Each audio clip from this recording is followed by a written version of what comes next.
长大是不是就意味着变成那种我们讨厌的人？我很喜欢书腰上的这一句话：当时做了什么决定，让你变成现在的你？未来又能做些什么，让以后的你不再后悔？年轻的时候一定要做过一些蠢事，如果有机会能够再来一次，你愿意把握这次机会吗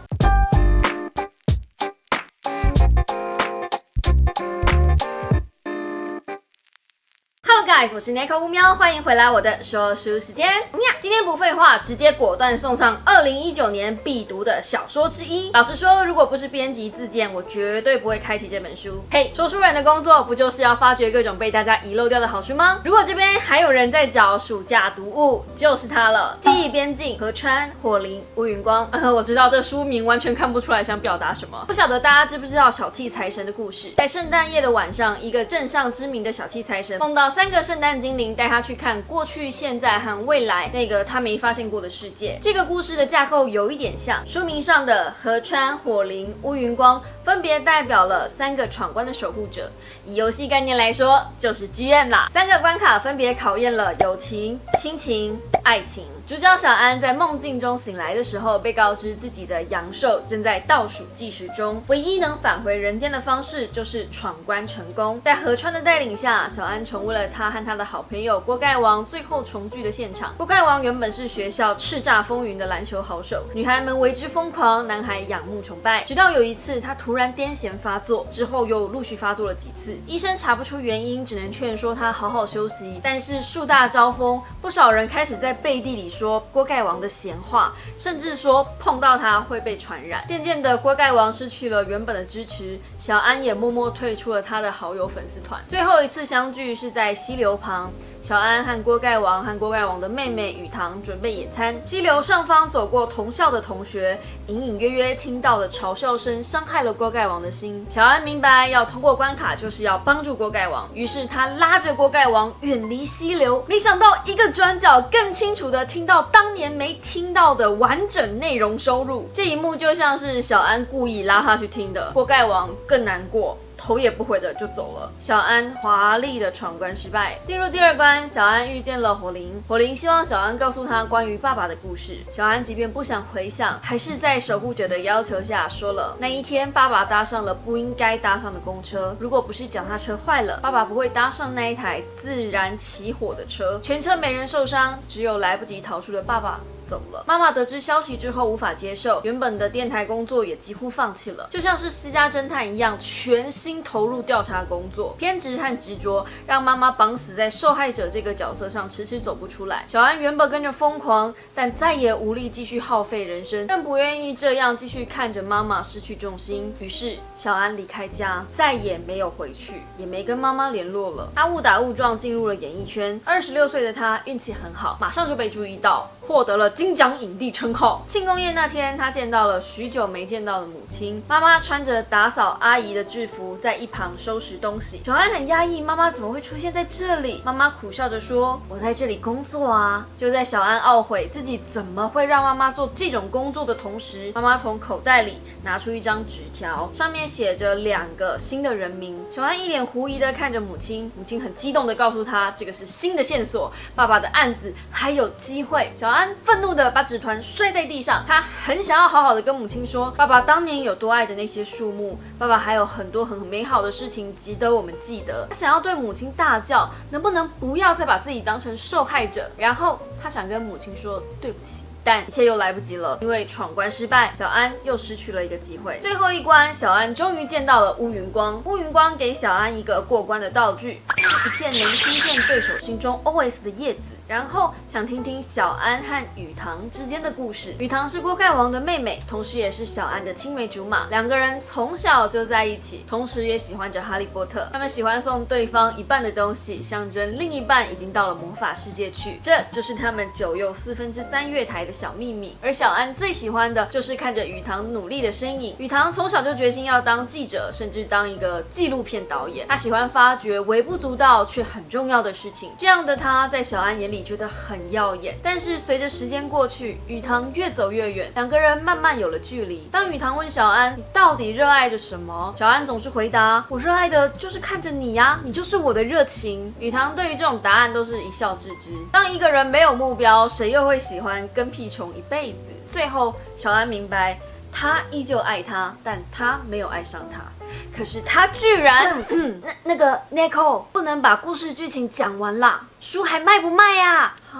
可是最后结局翻转很精彩，让他们自己去看啦。哦，好吧。总之就是这样。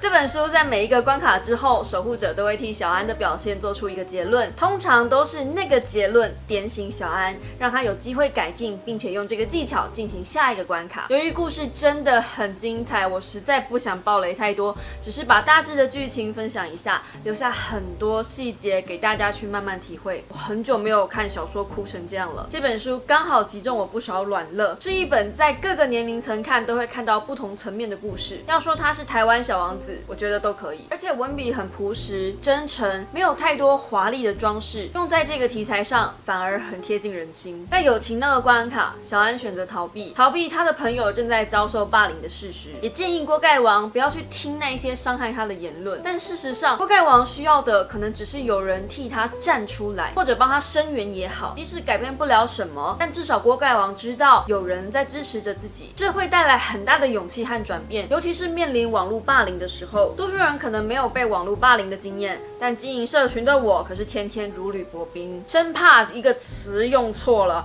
就从此掉入万劫不复的深渊了。即便如此，我还是有跌倒过。每次我在跌倒的时候，小猫们都会在我身边加油打气，那种心暖暖的感觉真的会给我多一点点力量继续下去。我是属于那一种朋友被欺负我会很生气，自己被欺负反而会忍下来的那一种人，所以这个关卡的剧情看得我有一点小生气，气小安只会逃避，也气自己可能在无意之中说了些什么，伤害了支持我的你们。世上无完人，理解这一点之后，就会知道以后说话要更深思熟虑。亲情这个关卡我哭得最惨，应该不意外吧？剧情是去世的爸爸和视角跟妈妈和解，基本上就是我现在的处境。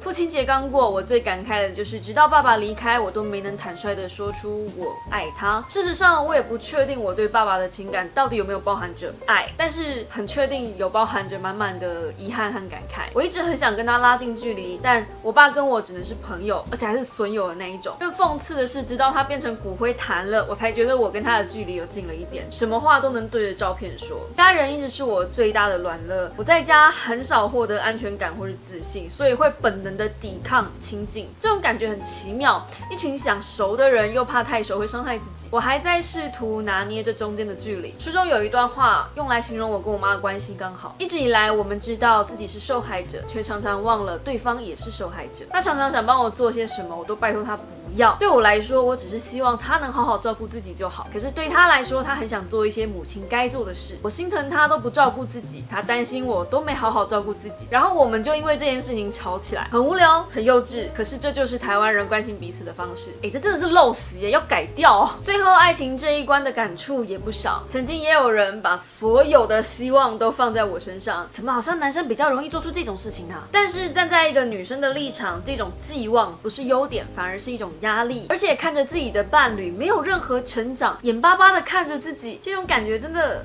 很复杂。随着时间过去，其实经历也变了，不是不爱了，是目标和奋斗的方式变了。可以感觉到身边的他对自己没有帮助了，那种说不上来的惆怅感。慢慢的，爱情从炙热期盼到变成忍受和不耐，这种变化很容易发生在年轻的爱情上。当爱情长跑到一定程度之后，就会发生这种变化。年纪大了之后，因为生活稳定了，目标也定下来了，反而比较不会有这一些惆怅。书中有句话，虽然是在第二关出现的，但我觉得拿来做这本书的核心概念很好。人生中有很多突如其来的坏消息，如果要花上一辈子的时间探究为什么，花上下辈子的时间去尽力躲开，那就失去了重新成长的机会了。就算随着年纪长大，有时候我们会忘记一些基本原则，不是因为世故了，是因为有压力了，或者只是单纯的怕麻烦？多少人真的因为时间和年纪而长大呢？最后，书里在讨论的是正确选择。虽然没有写到这么深，小安每一次的选择真的都是错误的吗？或者只是守护着我们这些旁观的人觉得的错误选择呢？一个很简单的故事，却很值得细细讨论玩味。星期四我会针对这本书毫无保留的爆雷讨论，希望在那之前大家能先好好的把这本书找来看看。